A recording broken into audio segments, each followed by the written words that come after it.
بسم الله الرحمن الرحيم.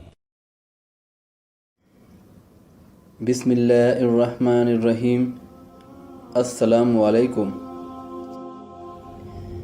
آج میں بیان کروں گا ماہ رمضان قرآن و حدیث کی روشنی میں۔ قرآن و حدیث میں رمضان المبارک کو بہت اہمیت حاصل ہے۔ رمضان بابرکت مہینہ ہے جس کا ذکر قرآن مجید میں آیا ہے۔ رمضان کے مہینے میں قرآن مجید نازل کیا گیا۔ اللہ نے اس ماہ کے روزے کو فرض فرمایا۔ اس مہینے میں مومن کا رزق بڑھا دیا جاتا ہے۔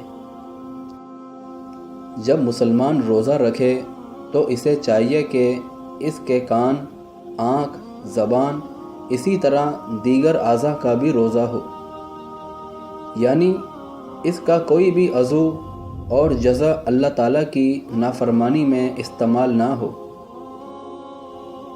سورہ بقرہ آیت نمبر 183 میں اللہ تعالیٰ فرماتے ہیں، اے ایمان والو، تم پر روزے رکھنا فرض کیا گیا جس طرح تم سے پہلے لوگوں پر فرض کیا گیا تھا تاکہ تم تقوی اختیار کرو۔ روزے کے شرعی معنی ہیں صبح صادق سے لے کر غروب آفتاب تک کھانے پینے اور بیوی سے ہم بستری کرنے سے صرف اللہ کی عبادت کی نیت سے اسی کی رضا کے لیے رکے رہنا ہے۔ یہ عبادت چونکہ نفس کی طہارت اور تزکیہ کے لیے بہت اہم ہے، اس لیے اسے تم سے پہلی امتوں پر بھی فرض کیا گیا تھا۔ اس کا سب سے بڑا مقصد تقوی کا حصول ہے، اور تقوی انسان کے اخلاق و کردار کو سنوارنے میں بنیادی کردار ادا کرتا ہے۔ آیت نمبر 184 میں اللہ تعالیٰ فرماتے ہیں، گنتی کے چند ہی دن ہیں، لیکن تم میں سے جو شخص بیمار ہو یا سفر میں ہو اور دونوں میں گنتی کو پورا کر لے اور اس کی طاقت رکھنے والے فدیہ میں ایک مسکین کو کھانا دیں، پھر جو شخص نیکی میں سبقت کرے اور اسی کے لیے بہتر ہے، لیکن تمہارے حق میں بہتر کام روزے رکھنا ہی ہے اگر تم با علم ہو۔ مطلب یہ بیمار اور مسافر کو رخصت دے دی گئی ہے کہ وہ بیماری یا سفر کی وجہ سے رمضان المبارک میں جتنے روزے نہ رکھ سکے ہوں وہ بعد میں رکھ کر گنتی پوری کر لیں۔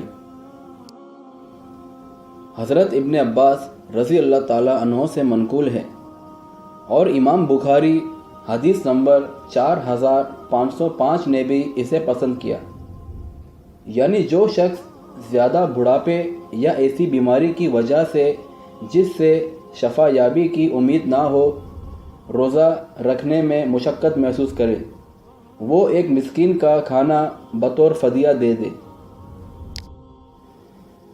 اور جو خوشی سے ایک مسکین کے بجائے 2 یا 3 مسکینوں کو کھانا کھلا دے تو اس کے لیے زیادہ بہتر ہے۔ سورہ بقرہ آیت نمبر 185 میں اللہ تعالیٰ فرماتے ہیں، ماہ رمضان وہ ہے جس میں قرآن اتارا گیا، جو لوگوں کو ہدایت کرنے والا ہے، اور جس میں ہدایت کی اور حق و باطل کی تمیز کی نشانیاں ہیں۔ جو شخص اس مہینے کو پائے اسے روزہ رکھنا چاہیے، ہاں جو بیمار ہو یا مسافر ہو اسے دوسرے دنوں میں یہ گنتی پوری کرنی چاہیے۔ اللہ کا ارادہ تمہارے ساتھ آسانی کا ہے، سختی کا نہیں۔ وہ چاہتا ہے کہ تم گنتی پوری کر لو اور اللہ کی دی ہوئی ہدایت پر اس کی بڑائیاں بیان کرو اور اس کا شکر کرو۔ مطلب رمضان میں نزول قرآن کا یہ مطلب نہیں کہ مکمل قرآن کسی ایک رمضان میں نازل ہو گیا، بلکہ یہ ہے کہ رمضان کی شب قدر میں لوح محفوظ سے آسمان سے دنیا پر اتار دیا گیا، اور وہاں بیت الحزہ میں رکھ دیا گیا۔ وہاں سے حسب حالات 23 سالوں تک اترتا رہا۔ رمضان المبارک میں دعا کی بڑی فضیلت ہے جس کا خوب اہتمام کرنا چاہیے۔ خصوصاً افطاری کے وقت کو قبولیت دعا کا خاص وقت بتلایا گیا ہے۔ سورہ بقرہ آیت نمبر 187 میں اللہ تعالیٰ فرماتے ہیں، روزے کی راتوں میں اپنی بیویوں سے ملنا تمہارے لیے حلال کیا گیا، وہ تمہارا لباس ہیں اور تم ان کے لباس ہو۔ تمہاری پوشیدہ خیانتوں کا اللہ کو علم ہے، اس نے تمہاری توبہ قبول فرما کر تم سے درگزر فرما لیا، اب تمہیں ان سے مباشرت کی اور اللہ کی لکھی ہوئی چیز کو تلاش کرنے کی اجازت ہے۔ تم کھاتے پیتے رہو یہاں تک کہ صبح کا سفید دھاگا سیاہ دھاگے سے ظاہر ہو جائے، پھر رات تک روزے کو پورا کرو، اور عورتوں سے اس وقت مباشرت نہ کرو جب کہ تم مسجدوں میں اعتکاف میں ہو۔ یہ اللہ کی حدود ہیں، تم ان کے قریب بھی نہ جاؤ۔ اسی طرح اللہ اپنی آیتیں لوگوں کے لیے بیان فرماتا ہے تاکہ وہ بچیں۔ مطلب یہ ہے، ابتدائے اسلام میں ایک حکم یہ تھا کہ روزہ افطار کرنے کے بعد عشاء کی نماز یا اس سے پہلے سونے تک کھانے پینے اور بیوی سے مباشرت کرنے کی اجازت تھی۔ سونے کے بعد یا عشاء کی نماز کے بعد ان میں سے کوئی کام نہیں کیا جا سکتا تھا۔ اللہ تعالیٰ نے اس آیت میں یہ دونوں پابندیاں اٹھا لی اور افطار سے لے کر صبح صادق تک کھانے پینے اور بیوی سے مباشرت کرنے کی اجازت فرما دی۔ آگے فرمایا، یعنی رات ہوتے ہی غروب شمس کے فوراً بعد روزہ افطار کر لو، تاخیر مت کرو، جیسا کہ حدیث میں بھی روزہ جلد افطار کرنے کی تاکید اور فضیلت آئی ہے۔ دوسرا یہ ہے کہ وصال مت کرو۔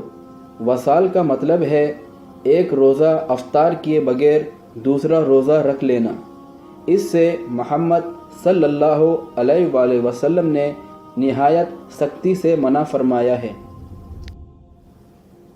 اور مزید فرمایا، اعتکاف کی حالت میں بیوی سے مباشرت اور بوس و کنار کی اجازت نہیں ہے، البتہ ملاقات اور بات چیت جائز ہے۔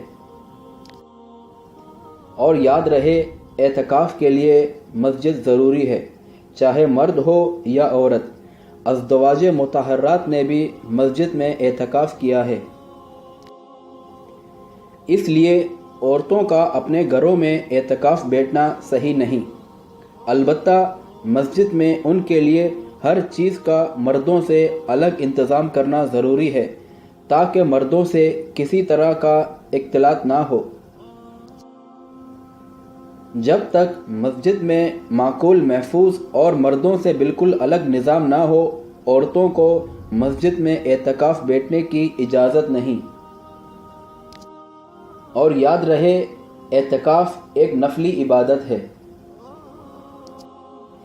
صحیح بخاری حدیث نمبر 2840 میں ہے، جس آدمی نے اللہ کی راہ میں ایک دن روزہ رکھا، اللہ تعالیٰ اس کے چہرے کو جہنم کی آگ سے 70 سال کی مسافت کے بقدر دور فرما دیں گے۔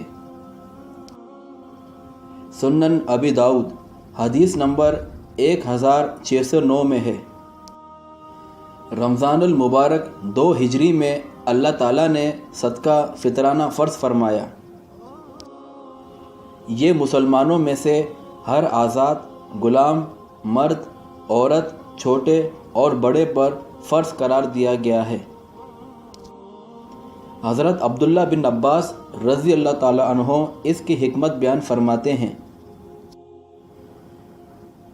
کہ محمد صلی اللہ علیہ وآلہ وسلم نے صدقہ فطر روزے دار کو کوتاہیوں سے پاک کرنے اور غریبوں اور مسکینوں کے لیے رزق کی فراہمی کی غرض سے فرض قرار دیا ہے۔ جس شخص نے اسے نماز عید سے پہلے ادا کیا وہ صدقہ فرض، اور جس نے بعد میں ادا کیا عام نفلی صدقہ کہلائے گا۔ محمد صلی اللہ علیہ وآلہ وسلم نے صدقہ فطر کی مقدار زیادہ مقرر نہیں فرمائی۔ مبادہ لوگ ادا کرنے سے قاصر رہ جائیں، بلکہ مقدار اتنی کم رکھی کہ ہر فرد سہولت سے اسے ادا کر سکے، اور یہ صدقہ فطر علاقے کی عام استعمال ہونے والی خوراک سے دینا مشروع ہے۔ 2 ہجری ہی میں اہل اسلام پر زکوٰۃ فرض ہوئی۔ زکوٰۃ کو اسلام کا اہم رکن قرار دیا گیا۔ زکوٰۃ رمضان 2 ہجری کے بعد فرض ہوئی۔ رسول اللہ صلی اللہ علیہ وآلہ وسلم نے زکوٰۃ ادا کرنے کی تاکید فرمائی۔ اللہ کے دین میں اس کی اہمیت بیان کی کہ وہ دین اسلام کا بنیادی رکن ہے۔ آپ صلی اللہ علیہ وآلہ وسلم نے اس کی بر وقت ادائیگی کی ترغیب دی اور مختلف اسالیب سے زکوٰۃ نہ دینے سے ڈرایا۔ صحیح بخاری حدیث نمبر 8 میں ہے، محمد صلی اللہ علیہ وآلہ وسلم نے فرمایا کہ اسلام کے 5 رکن ہیں۔ پہلا رکن اللہ کی توحید اور رسول اللہ صلی اللہ علیہ وآلہ وسلم کی رسالت کی گواہی ہے۔ دوسرا رکن نماز اور تیسرا رکن زکوٰۃ ہے۔ قرآن و سنت میں زکوٰۃ کو اسلام کا تیسرا ستون قرار دیا گیا، جس کے بغیر اسلام کی عمارت قائم نہیں رہ سکتی۔ اور یاد رہے زکوٰۃ فرض ہے، چاہے رمضان میں دو یا رمضان کے علاوہ دو۔ قمری کیلنڈر کے اعتبار سے مطلب 355 دن مال پر گزر جائیں، جو کہ بچت تھی، جمع پونجی تھی، اس پر زکوٰۃ دینا ہے۔ یاد رہے اگر سونا ہے 85 گرام یا اس سے زیادہ، اور اگر چاندی ہے 595 گرام یا اس سے زیادہ، یا اس کے مقابلے میں کیش ہو، تو ان سب پر 2.5% زکوٰۃ فرض ہے۔ رمضان کے حوالے سے صحیح بخاری کی ایک اور حدیث ہے، حدیث نمبر 1781۔ حضرت ابو ہریرہ رضی اللہ تعالی عنہ کہتے ہیں کہ رسول اللہ صلی اللہ علیہ وآلہ وسلم نے فرمایا کہ جب رمضان کا مہینہ آتا ہے تو آسمان کے دروازے کھول دیے جاتے ہیں اور شیطان زنجیروں میں جکڑ دیے جاتے ہیں۔ 1 رمضان سے 10 رمضان المبارک پہلا عشرہ ہے، یعنی رحمت کا، اور پہلے عشرے کی دعا ہے رب اغفر وارحم وانت خیر الراحمین۔ ترجمہ: اے میرے رب، مجھے بخش دے، مجھ پر رحم فرما، تو سب سے بہتر رحم فرمانے والا ہے۔ 11 رمضان سے 20 رمضان المبارک تک دوسرا عشرہ ہے، اور یہ مغفرت کا ہے، اور دوسرے عشرے کی دعا ہے استغفر اللہ ربی من کل ذنب واتوب الیہ۔ ترجمہ ہے: میں اللہ سے تمام گناہوں کی بخشش مانگتا ہوں جو میرا پروردگار ہے، اور اسی کی طرف رجوع کرتا ہوں۔ اور 21 رمضان سے 30 رمضان المبارک تیسرا عشرہ ہے، اور یہ عشرہ نجات کا ہے، اور تیسرے عشرے کی دعا ہے اللہم انکا عفو تحب العفو فاعف عنا۔ ترجمہ ہے: اے اللہ، بے شک تو معاف کرنے والا ہے، معاف کرنے کو پسند کرتا ہے، بس ہمیں معاف فرما۔ اور اس کے علاوہ جب آپ سحری کر لیں تو اس کے بعد آپ یہ دعا پڑھیں، وَبِالصَّوْمِ غَدٍ نَوِيتُ مِنْ شَهْرِ رمضان۔ ترجمہ: میں کل کے روزے رمضان کی نیت کرتا ہوں۔ اور افطار کے وقت کی دعا، اللہم انی لک صمت وبک آمنت وعلیک توکلت وعلی رزقک افطرت۔ ترجمہ: اے اللہ، میں نے تیرے ہی لیے روزہ رکھا اور تجھ ہی پر بھروسہ کیا اور تیرے ہی رزق پر افطار کیا۔